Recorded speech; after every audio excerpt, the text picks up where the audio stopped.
Good afternoon, everyone. All right, type in chat if you guys can hear me. I'm gonna assume you guys can, though. And all right, I'm gonna review this morning's options trades. We had a pretty extensive review of yesterday's options trades. Um, some errors made, or kind of one error made, some kind of sloppy-ish execution over the last 2 days because I've been gone for 2 weeks, so getting back into the groove of things. And this morning was a great comeback. Ended up being a bright green day. Wasn't very heavy sized on most of my trades though. I only had one trade that was above my normal full size. But great execution, great analysis, and yeah, we'll review it now. So regarding the pre-market analysis, I didn't really have any bias. There was a decent amount of pivots that were kind of laid out. We had pivots above and below. But as far as the pre-market analysis is concerned, I wasn't very biased in any direction. Now, if we swept this pivot down here and then started coming up, I'd be leaning bullish.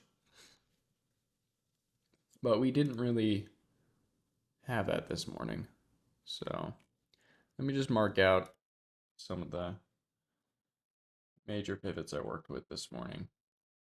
That one's already marked out. All right. That's pretty much that. There's another little pivot right here. So anyways, the market opens here. Starts opening fairly bullish. ES gets to this pivot kind of right away. But we get a selling wick on either. On both, I mean. And they're about the same.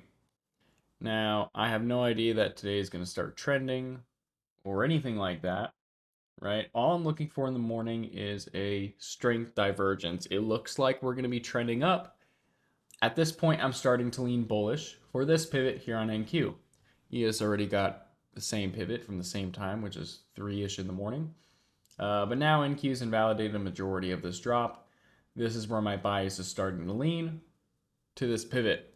Now, I'm only going to enter calls for this pivot here if I get solid bullish consolidation or I get some kind of strength divergence in NQ's favor that makes me believe the odds of it getting here are much higher than they are right now.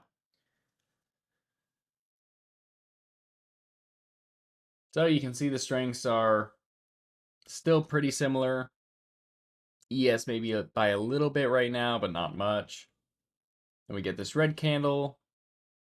Still pretty similar. And here we start getting a lot more strength on NQ. Now, I actually filled calls on QQQ at the end of this candle. NQ wasn't much stronger than ES. It was a little bit, you know. It easily cleared this red candle. And that's kind of when I filled. I filled kind of right as it cleared this red candle to this high. This was only a half-size trade, though, because it was only one oscillation. You know, I don't know if it's going to get two oscillations, but, you know, it went up, it came down, and then it went up again. To me, it looks like it's going to get there at this point. It's a little bit stronger than ES, and the momentum is pretty clear, but only half size because it wasn't a massive strength divergence. I didn't get full bullish consolidation, just enough for me to it's just enough for me to want to enter the trade. And it got there no problem.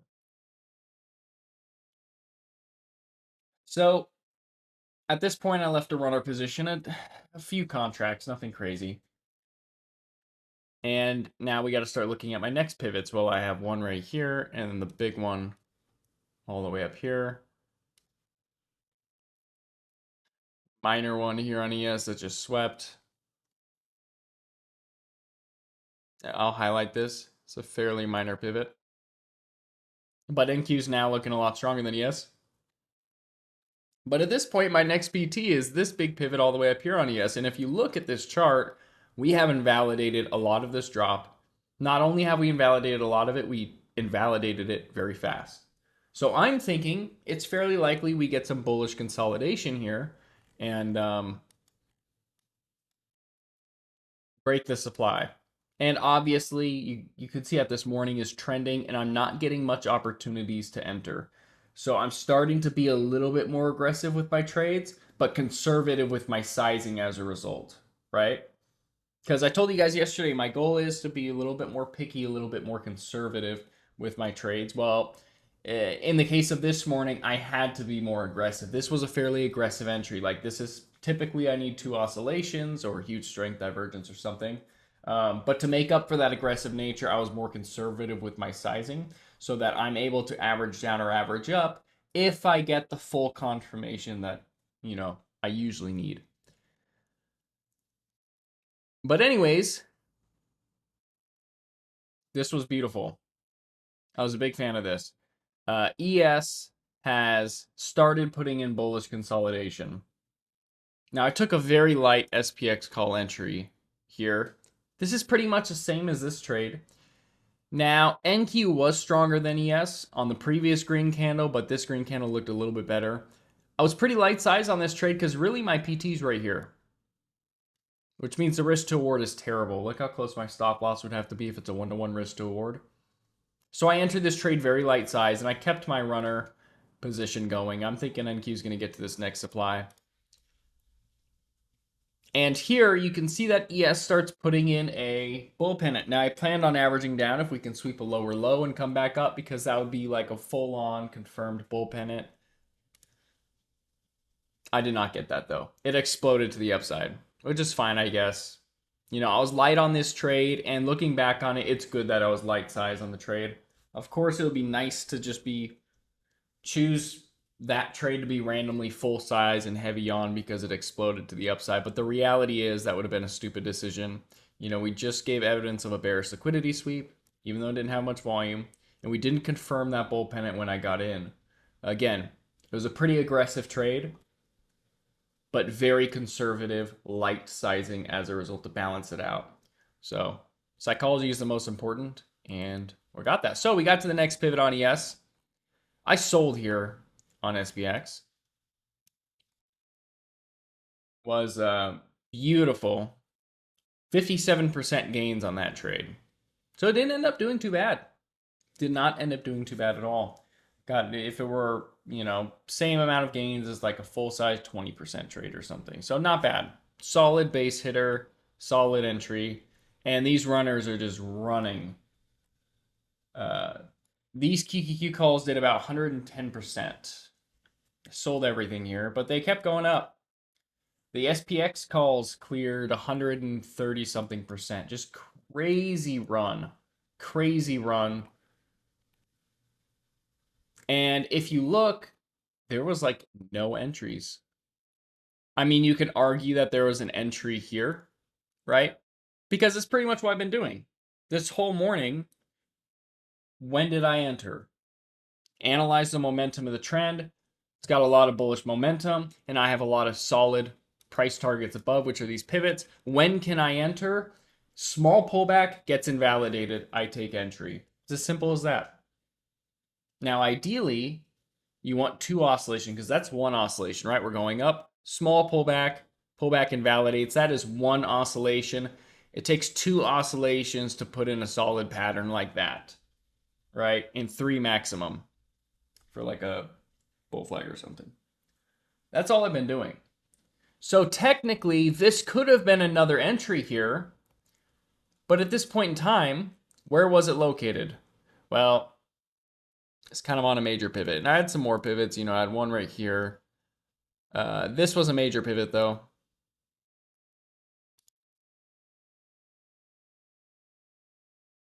That pivot was much more major than the one this was on, right? And I even feel great about that.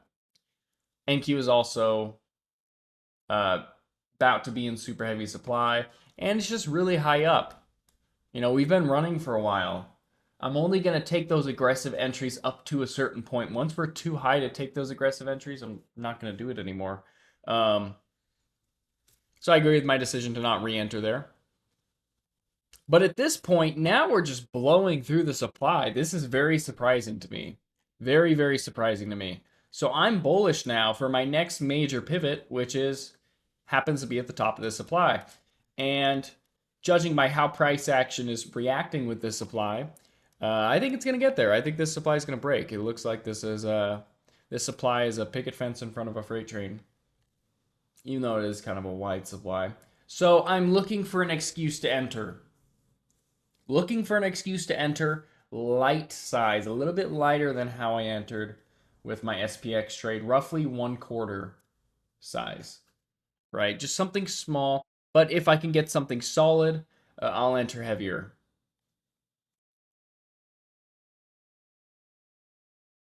Give me one second. I need to. Okay.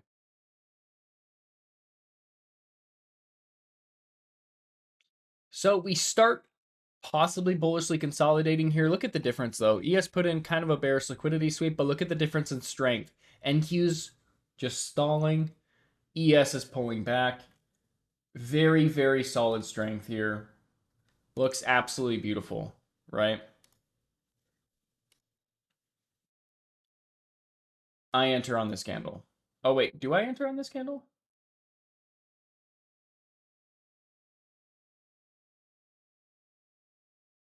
I don't. I thought I entered on this candle. No, I didn't. I missed it. That's what it was.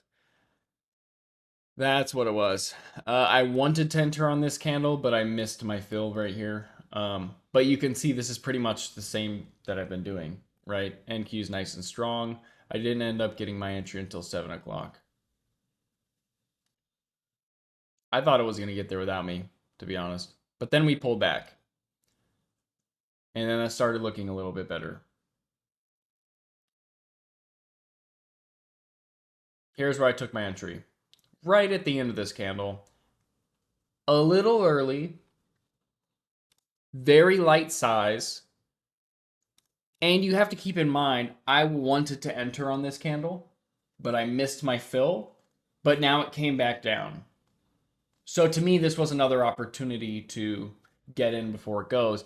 The problem with this, though, is we didn't sweep this lower low, and that's typically something I look for. So as a result, I only entered this trade roughly 1/4 of my normal size. I entered this trade very, very lightly, and I only entered it after it gave solid signal that it may not get this lower low and may bounce. So we had 2 candles in a row come down near this low and then put in a buying wick and invalidate the red body there.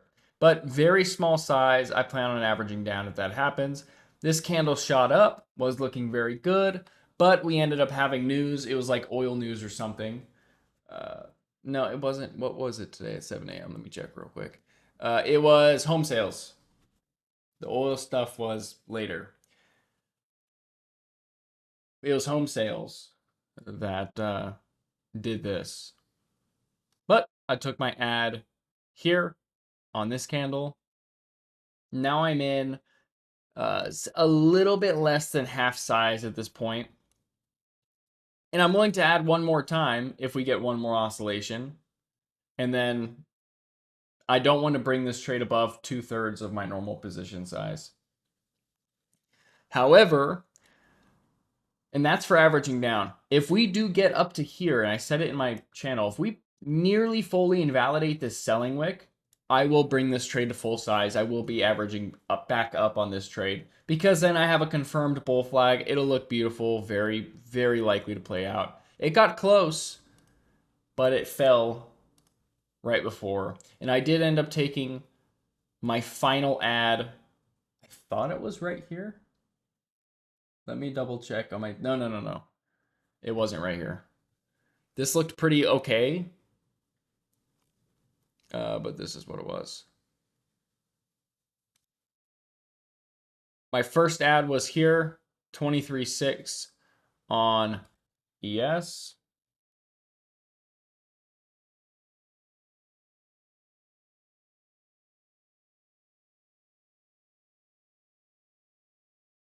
Was it the 23.6? Sorry, there's so much freaking adding here. Yes, it was the NQ 23.6 that I wanted to add on. I believe it was. Yeah, it was this candle right here. So we got a lower low. I wanted the 23.6 fib on NQ, and as you guys know, or most of you guys know, the fib rule for the 23.6, if price action retains the 23.6 fib, it retains its strong trend. So I was not looking for that 23.6 fib to break because that means it's no longer in a strong uptrend, and it will lose its uptrend completely if it breaks the 38.2%. What I'm looking for this trade is a continuation of a strong trend. So at this point, I took my final average down. I will not be adding again unless we come all the way back up here, and that will be an average up. I'll bring a full size. But as it sits right now, I remember I was only roughly around 2/3 my average trade size, my normal size. Maybe 3/4, somewhere around there. So almost a normal size trade here, but still not quite. Unfortunately, it did end up falling, and I stopped out on this candle. I took a minus 33% loss on this trade. That was my first loss. The previous trades were 57% and then like 100-ish percent. This trade was 33%. So now a small green on the day. Normally, I'd be super big green if I got a 100% trade and then a 57% trade before. But I was only small green because my initial trades were small size. This trade was bigger size than my previous two trades, which is unfortunate. But it is what it is, you know. Anyways, we ended up bouncing. I thought I was going to have to re-enter because I'll give it one more chance if we invalidate this entire drop. I'll give it one more chance to break this supply. Luckily, I didn't have to enter. And we ended up bouncing between the 23.6 and the 38.2%. That wasn't the bottom. This was the bottom. Or no, it was ES that bounced in between the 50% and the 61.8.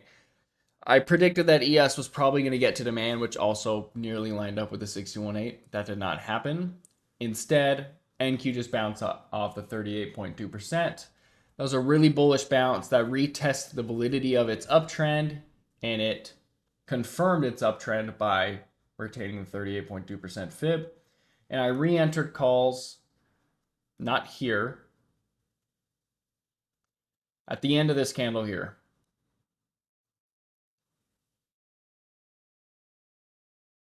Now, this was pretty much a full-size trade.